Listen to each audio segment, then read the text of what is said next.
بچوں یہ ایک بہت پرانی کہانی ہے، ٹھیک ہے؟ اس کا نام ہے چھچ چھچ گلہری۔ آم کا موسم تھا۔ ایک گلہری آم کے پیڑ پر بیٹھی مزے لے کر چسر چسر آم کھا رہی تھی۔ اسی وقت بادشاہ کی سواری نیچے سے گزری۔ گلہری نے ایک آم کتر کر جو پھینکا تو وہ آم بادشاہ کی گود میں جا گرا۔ بادشاہ نے دیکھا کہ آم کے درخت پر ایک پیاری سی گلہری بیٹھی ہے۔ گلہری نے جھک کر بادشاہ کو سلام کیا۔ چھچ چھچ، بادشاہ سلامت، سلام۔ بادشاہ نے سلام کا جواب دیتے ہوئے کہا، بی گلہری، تم کل ہمارے محل میں آنا، تمہاری دعوت ہے، ہم تمہارے لیے سواری بھیجیں گے۔ گلہری خوش ہو گئی، جلدی سے تیار ہو کر کپڑے کی دکان پر گئی۔ کہنے لگی، چھچ چھچ، بادشاہ کے محل میں میری دعوت ہے، ایک اچھی سی ساڑی اور بلاؤز دے دو۔ بادشاہ کے پاس جاؤں گی، 2 اشرفی لاؤں گی، تمہیں بھی دوں گی، میں بھی لوں گی۔ درزی نے بلاؤز سی دیا۔ جوتے کی دکان پر گئی۔ چھچ چھچ، جوتے والے، ایک اچھا سا جوتا دے دو۔ بادشاہ کے پاس جاؤں گی، 2 اشرفی لاؤں گی، تمہیں بھی دوں گی، میں بھی لوں گی۔ دکاندار نے بہت ہی پیارا سا جوتا دے دیا۔ جوہری کے پاس گئی۔ چھچ چھچ، جوہری جوہری، بندے اور چوڑیاں دے دو۔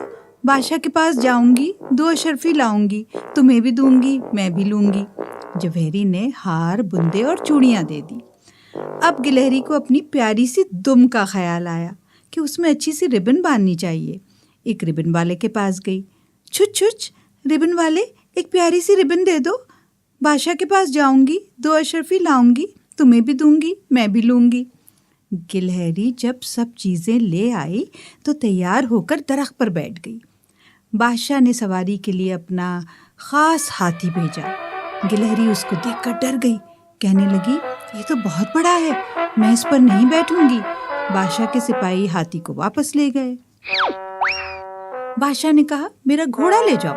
گھوڑا دیکھ کر گلہری نیچے تو اتر آئی، مگر جیسے ہی گھوڑا ہنہنایا وہ چھچ چھچ کرتی ہوئی درخت پر چڑھ گئی۔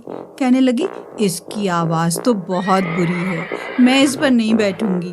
گھوڑا واپس چلا گیا۔ بادشاہ سوچنے لگا کہ کون سی سواری اس کے لیے مناسب رہے گی۔ وزیر سے مشورہ کیا۔ وزیر نے کہا، حضور، اپنا کتا بھجوا دیجیے۔ کتے کو خوب سجایا گیا، اس پر مخمل کی سرخ گدی رکھی گئی جس پر سنہری کام تھا۔ گلہری نے جیسے ہی کتے کو دیکھا تیزی سے نیچے اتری اور پھدک کر کتے کی پیٹھ پر بیٹھ گئی۔ چھچ چھچ، یہ تو بہت اچھا ہے۔ کتے کا نام موتی تھا۔ موتی ٹھمک ٹھمک کر بھو بھو کرتا بادشاہ کے محل کی طرف روانہ ہوا۔ بادشاہ سلامت گلہری کے استقبال کے لیے کھڑے تھے۔ گلہری نے نہایت ادب سے سلام کیا۔ بادشاہ اسے لے کر محل میں داخل ہوئے۔ وہاں دسترخوان پر طرح طرح کے کھانے چنے ہوئے تھے اور کشتیوں میں آم رکھے تھے۔ گلہری آموں کو دیکھ کر کھانے کے لیے بے چین ہو گئی۔ بادشاہ نے کھانا شروع کرنے کو کہا تو وہ جلدی سے آم کی کشتی کے پاس بیٹھ گئی اور چسر چسر آم کھانے لگی۔ جب جی بھر کے آم کھا چکی تو بادشاہ کا شکریہ ادا کیا اور واپس جانے کی اجازت چاہی۔ بادشاہ نے گلہری کو اشرفیوں کی 2 تھیلیاں دی اور اسے موتی پر واپس بھی بھجوا دیا۔ گلہری راستے میں کپڑے والے، درزی، جوتے والے، جوہری اور ربن والے کو حسب وعدہ اشرفیاں دیتی ہوئی آئی۔ جو اشرفیاں بچی ان سے اپنے لیے بہت پیارا سا باغ بنوایا جس میں آم اور دوسرے پھلوں کے درخت لگائے۔ چھچ چھچ گلہری ہنسی خوشی پھدک پھدک کر خوب آم کھاتی اور بادشاہ کو دعائیں دیتی جاتی۔